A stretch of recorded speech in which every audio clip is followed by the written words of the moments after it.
अस्सलाम वालेकुम नाज़रीन, मीडिया 92 के साथ मैं हूं आपकी होस्ट चंदा बुखारी। नाज़रीन, पाकिस्तान में क्रिकेट के शायकीन के लिए खुशखबरी है। पाकिस्तान सुपर लीग के नए सीज़न का बाकायदा आगाज़ हो चुका है और हर लम्हा शायकीन के लिए दिलचस्पी से भरपूर है। इस सीज़न के इफ्तिताही मैच में दिफाई चैंपियन लाहौर कलंदर्स का मुकाबला एक मजबूत हरीफ टीम के साथ होगा।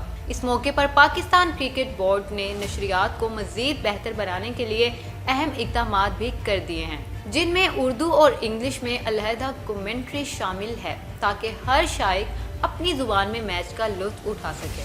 खिलाड़ियों का कहना है कि इस बार मुकाबला नहायत सख्त और दिलचस्प होगा और कप्तानों ने फैंस को यकीन दहानी कराई है कि हर मैच मियारी क्रिकेट और जोशो खरोश से भरपूर होगा। इस बार नए कैमरा एंगल्स और जदीद टेक्नोलॉजी के इस्तेमाल से मैच को और भी ज़्यादा दिलचस्प बनाने की कोशिश की गई है ताकि हर शॉट, हर गेंद और हर विकेट शायकीन तक वाज़िया और मौसर अंदाज में पहुंचे। नाज़रीन, ये सीज़न ना सिर्फ पाकिस्तान के लिए बल्कि दुनिया भर के क्रिकेट शायकीन के लिए एक बड़ा इवेंट साबित हो सकता है और दिलचस्पी का ये सिलसिला पूरे सीज़न में जारी रहेगा।